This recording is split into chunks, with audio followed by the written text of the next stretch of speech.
Hi. Thank you for inviting me for the PhD Chamber of Commerce Haryana HR Conclave. It's a very timely conclave, and you have titled it very appropriately well on changing gears. I'm only sorry that I have not been able to be physically present, and the teletalk I tried to give you ended up as a disaster because of internet connection inadequacy. Anyway, I am happy to share with you some of the thoughts I have appropriate for this topic. First thing, all HR people must realize that today we are in a changed world. Pandemic has taught a number of lessons for people, and post pandemic, there is quite some change in the attitudes and setup of people. I observe the following changes. Number one, people have become very choosy. Employees have become choosy. People have become more independent. They want to make their own choices. They have learned to live with minimal resources. You remember those 2 years when you were not allowed to go out for fear of the pandemic, wear masks, buy vegetables. Vegetables actually came to your house. You washed your utensils, you took care of, you cleaned your own house. Everyone was working at home. You started enjoying the new relationships within the family, enjoying the work, and started feeling that you can live a very comfortable life with meager kind of means. So people discovered, I think what Mahatma Gandhi used to say, that there is enough in the world for needy to meet the needs of all people, but not enough for meeting the needs of even a few greedy people.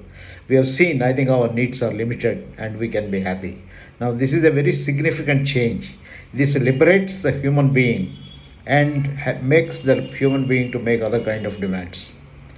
Another change that we found in people is that people have started taking charge of their learning because they discovered if you don't have skills, if you don't learn, you are not likely to have a healthy life.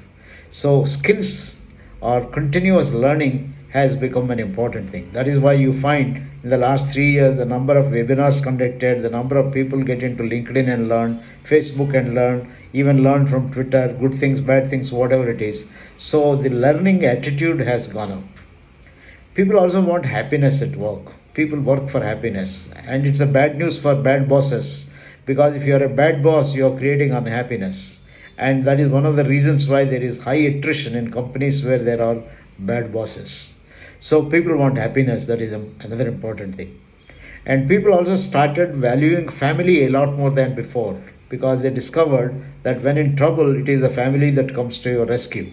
Also started valuing friends, also started valuing convenience, discovered how much time is wasted in transportation in reaching your company. So the attitudes towards transportation and other things changed. Then desire to network using social media has gone up. Use of social media, mobile phones, everything. And thirst for knowledge has gone up. So people like to explore things, to try out new things, and they are constantly searching for an identity. What can I do more? What can I discover more? So there is a big degree of liberation on the part of people. Now, if these are the people we are dealing with, whether they are employees or they are customers or they are stakeholders, management, anyone, all of them are in the same category. What is the role of HR? I would recommend the first role of HR is to help everyone to be happy. This is the thing. They should derive work and happy to be with work, and happy because they have all facilities for taking care of their health, happy because they can be closer to the family members, happy because the company policies and practices facilitate them to be happy. Happy with certainly responsibility. So, taking care of the health, wellness, happiness, etc., of your employees by assigning them right roles, by having right kind of appraisal systems, right kind of learning opportunities. I think these are whatever we have been doing, but we probably will have to do a lot more sensitively today. The second thing is in this particular list, if you see our job as making employees happy, what happens to the employer? So this is where the challenge comes because in the past HR people have been more of employer champions. They did what the employer wanted them to do to ensure their profits and profitability. But today it is not enough to look at employer you should look at employees. But having looked at employees, you can't ignore employer, because if there is no employer, there is no money to, there is no salaries, there are no promotions, there is nothing. So employer stands for the organization and organization's future. So therefore, HR's responsibility is also make the understand the employer and even help the employer to be a better employer. That means help the employer to grow, to look for places. If necessary, I think they help the employer to suggest new markets, new opportunities, new product, new services. All that is possible that if you are interacting with your people and coming up with ideas and then passing it on to people. Also, you are interacting with the outside markets and then bringing some information to the CEO, CXO, and others. So, HR manager has not only become a champion of employees, he has also become a champion of business. Earlier, we used to call it partner, but now I would say business. Business by knowing every function, by getting into the world, trying to find out innovations that are taking place. So you become an absorber of what worldwide kind of an information, bringing it in, educating your CXOs, CFOs, and so on. Now, you may not specialize in any particular field, but certainly I think it's very easy if you are operating in different countries. Understand those country, understanding the changes in that particular kind of a country, and bring it to the notice of the CEO and see what kind of opportunities are there. So CHRO or HR people become a sources of ideas for new businesses, sources of ideas for new markets, sources of ideas for new strategies for achieving these markets, and so on. So this requires a totally shift in gear, a very big gear change that is required to think that you are a business partner. In fact, people are business, and therefore you as a HR person can do a lot. A third shift that has come up in the changing world is the impact of technology. Technology has brought in so many things. Technology has changed the nature of products, nature of life, and so on. But technology has also introduced the way, if you are a large company, if you want to manage people, I think you have technology available. If you use appropriate kind of technology, you can monitor, you can manage, you can help each person to discover more about themselves. So if you have the right kind of information system, you can help people, you can see their variations in engagement scores, their satisfaction with their own performance management, clarifications of key performance areas, create coaching kind of avenues. You can use technology for doing a hell of a lot of things, for helping people to discover their potential, utilize their potential, manage potential, and value add to the company. All this could be aimed at value addition and so on. So that is the third change that has come up. A fourth change, which has always been there, I don't want to say it's a big change, but this is a discovery from our book, which Arvind Agarwal and I are writing, where we have interviewed 30 top level HR leaders in our country and tried to study their lives, particularly focusing on their crucible experiences. And some of our findings are very, very interesting, which in the next 2 months you will see this book published by Penguin Random House with the title Making of Leaders, how HR professionals use crucibles to become whatever they have become, and so on. So we discovered that many of them, I think, went through IR, industrial relations experiences. The way some of them interpreted industrial relations, the way they managed the IR, I think this has been found to be a great crucible of learning for them. In fact, they say their mantle was tested in the kind of industrial relations issues they had. So managing groups, managing teams, managing unions, managing associations, by working with them, adopting the right attitude, and turning them around, and all these things becomes a great opportunity.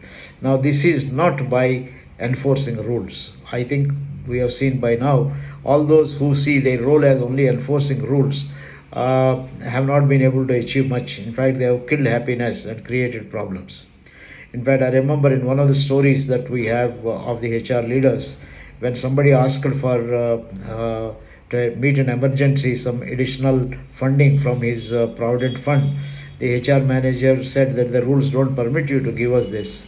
So the unions went to him and said, "Why are you here for? Are you here only to quote the rules for which you are not needed? Somebody else is needed." So they picked up this particular kind of a thing, which I think stirred up a lot of thoughts in this HR manager, and he says that that is the changing part in his life. So I think we need to become more humane.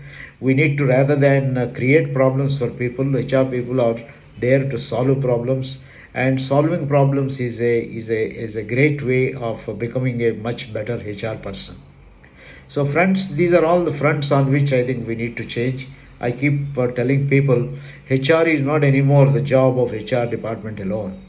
Everyone is his or her own HR manager. Everyone should take charge of his own development, discover talent constantly. Self development is the best form of development. But having said that, when somebody asks me what is the role for the role of HR manager, the single most important role of HR manager is to make everyone take charge of their own HR, their own talent management.